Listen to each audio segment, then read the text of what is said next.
We got a clip from Utah football head coach Kyle Whittingham that came out of Utah's loss in the Holy War rivalry game to BYU over the weekend. I am going to try and play this clip. I will warn people it's a little bit quiet. So if you don't hear this in the moment, it's only 10 seconds long, and I will reiterate what he says after. But this comes courtesy to us from Ben Criddle, who is the host of ESPN The Fans BYU show. Shout out to Ben Criddle on Twitter at Criddle Benjamin. Here is Kyle Whittingham on what happened or what the loss to BYU means. Coach, Utah's dropped the last 3 to BYU now. Does that add any motivation or influence your thinking on coming back and coaching this rivalry again next year? No. We won 9 in a row before that, so we're still on the very plus side of that ledger. All right, the question, if you couldn't hear it, was, does the third straight loss to BYU add anything into your decision to come back and coach this team? Context there being, there were rumors that Kyle Whittingham considered stepping down prior to this season and did not, largely because he did not want to go out losing to BYU twice in a row. He wanted another shot at these guys with Devin Dampier under center. Well, didn't work out his way. BYU is a 3-point underdog at home with a win. Bear Bachmeier with a legacy moment very early in his career. Field was stormed. BYU fans are ecstatic. And all of a sudden, Kyle Whittingham's back at the drawing board. Got to be wondering what his future looks like. The quote from him here, though, which certainly felt a little bit petty to me after losing for the third straight time, quote, "We won 9 in a row before this. We're still on the very plus side of that ledger." Do you like that sort of quote from the losing head coach in the Holy War rivalry, Tanner? I guess. I mean, to be fair, the Utes, I think they outgained the Cougars by more than 100 total yards. Like, they played pretty well. Real takeaways from this game for me are more Kalani Sitake is the guy, elite head coach at BYU. He wasn't great in this game, but I'm starting to buy into Bear Bachmeier. He's played pretty well this year, and he's made some big throws. He made some big throws in this game, despite struggling for a lot of it. But you're going to struggle against Utah secondary. It's good. Utah for Whittingham. What he needs to worry about is the run defense, which is far from Utah levels. I mean, they're now outside the top 90 nationally in EPA per rush allowed. They allowed another 200 rush yards in this game. Texas Tech went for 173. West Virginia went for 260. Arizona State went from 150. Those two teams couldn't get anything out of the passing game, so it was blowouts. But this kind of also makes sense. I mean, Utah lost a lot of production on the defensive line from last season. And Devin Dampier, I don't know, man. It completed a bunch of explosive passes in this game, 5 in total. Otherwise, he completed like half his passes, 54%, 2 turnover-worthy plays, including a huge interception. He's now up to 5 big-time throws and 7 turnover-worthy plays on the season. That game against Texas Tech is stuck in my head because he was horrific in that game.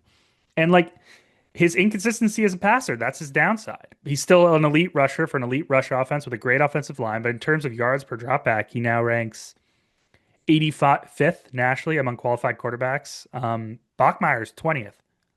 So Whittingham has not been able to fix the quarterback issue after who was the quarterback last year? The Rising. After Rising got hurt like 4 straight seasons. Yeah. And like if you honestly, if you want to go beat BYU, you need to get a better passer under center. Dion, you okay? You look a little sweaty. So every August, September, my air conditioning breaks, and there's just nothing I can do about it. Dude, that's tough. Out in California too. Like, I mean, what is it, like 80 degrees still there today? Today's gonna be like 85, 90, but like peak summer, it gets like 110. My AC just doesn't ever hold up.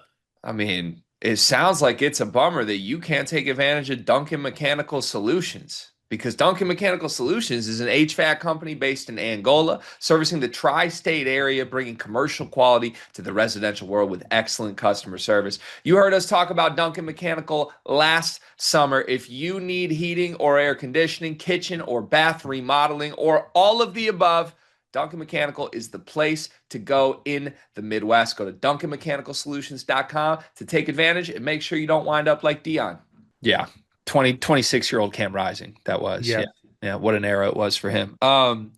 Look, I just love this rivalry, and I watched this game in its entirety. I am spoiled in my Saturdays when we have nothing going on when I get the kids down because I got the 4 screen set up in the basement. It's basically my heaven, and it's the highest honor to have the top right screen, the screen with the volume, be the screen that I put you on. That was BYU Utah for me on Saturday night. I just feel like I'm infatuated with all things BYU, to be honest, and no disrespect to Utah, but that culture is just such a special thing. It seems like such a special community and place with all of the unique quirks of what BYU sports is, which makes that rivalry, the more I learn about it, the more interesting to me. Because for a fan base that is so well regarded as like the nicest fans in America, to like flip a switch and not be nice anymore for one night is just so psychologically interesting to me. Um, I feel like what I've heard and seen from watching this rivalry for a week really closely is that the hatred between these two is so real. Like Kyle Whittingham losing in this fashion when you could argue, as you mentioned, they probably outplayed BYU and still lost rather comfortably in the end.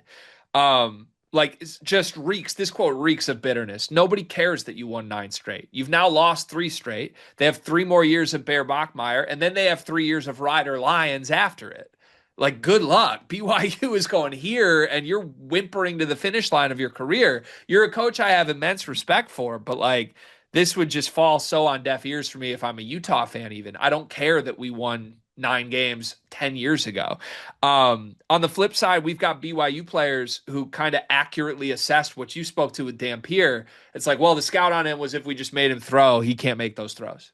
I think that played true tonight. Like we heard from multiple BYU defenders say that after the game, and certainly that's as direct as you can be. It's not the most respectful quote about your opponent. So the takeaway from me here is just this rivalry is awesome. I have no problem with Whittingham being petty even in a loss. I have no problem with BYU players talking their shit after a win.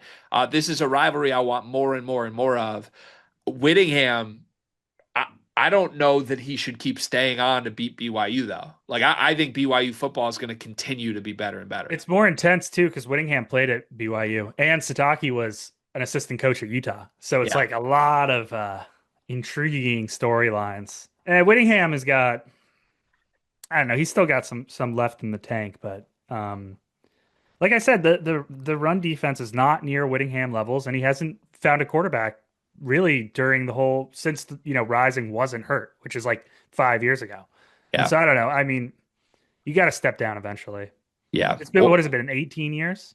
been a long time. Yeah, Yeah. almost 2 decades. Or at minimum, if the BYU rivalry did factor into returning, drop that as a reason to me. Because Sure.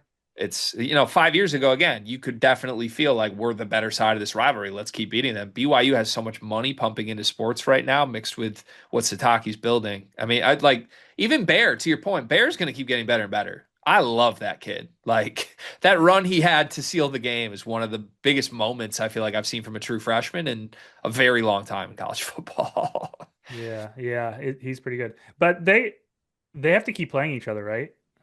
They BYU had Utah? a big gap in games, so I don't know how it works, but I would think in the Big 12 now they're going to, right? Yeah. That's my only thing I'm thinking about. But I would think that's a protected rivalry there's now. 16 teams in the Big 12 now though. So I guess that's all based on scheduling. Yeah, it might be a protected rivalry, I would hope, but Yeah. I don't know how that works. Anyways, go BYU. That's my takeaway from this game. I was so impressed.